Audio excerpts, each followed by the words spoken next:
चला तर आज आपण इथे उपवासाची इडली कशी करायची ती पाहूया। तर इथे मी एक छोटी वाटी साबुदाण्याचं पीठ, एक मोठी वाटी भगरीचं पीठ घेतलेलं आहे। तर इथे मी साबुदाणा आणि भगर साधारण गरम करून त्याची बारीक पूड करून घेतली।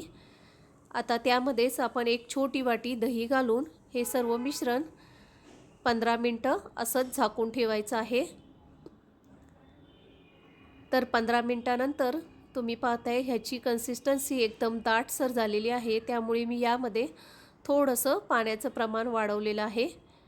या अशा पद्धतीची ही कन्सिस्टन्सी आपली असायला हवी। तर इथे आपण इडली पात्राला तेल लावून घेऊन हे सर्व मिश्रण आपण यात घालून घेऊयात आणि ह्या इडल्या आपण 15 मिनिटं वाफवून घ्यायच्या आहेत।